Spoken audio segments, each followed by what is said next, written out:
pour l'instant, nous ne voyons pas d'amélioration sur le front des entreprises.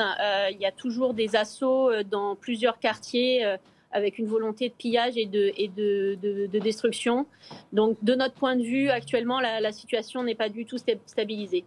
On parle de centaines de millions d'euros de dégâts avec beaucoup d'entreprises qui ont été ciblées. Est-ce que vous estimez aujourd'hui combien il peut y avoir vraiment de dégâts de votre côté ?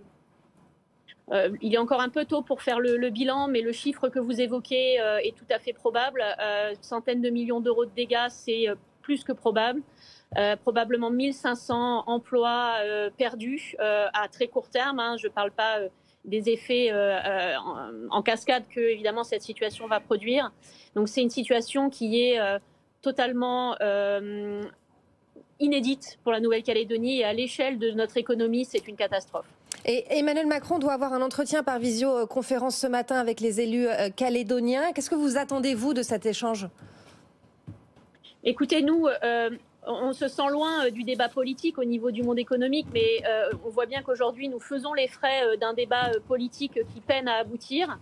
Nous espérons sincèrement que toutes les initiatives prises pour faire avancer ce débat permettront le retour au calme et à la paix. Nous, c'est tout ce qu'on attend. Les entreprises, elles ne font pas de politique, mais aujourd'hui, elles sont les victimes collatérales d'une situation qui les dépasse totalement. Et c'est inacceptable et ça doit cesser.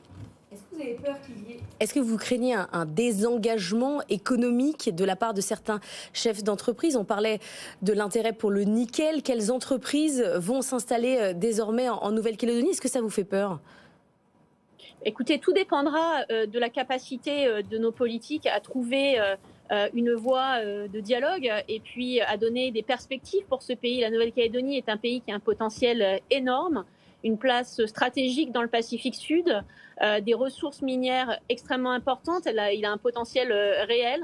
Mais aujourd'hui, il a besoin de visibilité, il a besoin de perspectives politiques. Et clairement, ça, c'est ce qui doit se discuter, je crois, dans les jours qui viennent à Paris. Nous l'espérons, mais à très court terme, ce qui nous préoccupe, c'est notre sécurité. Vous le comprenez bien. On n'a qu'une préoccupation à très court terme, c'est le rétablissement de l'ordre et de l'état de droit.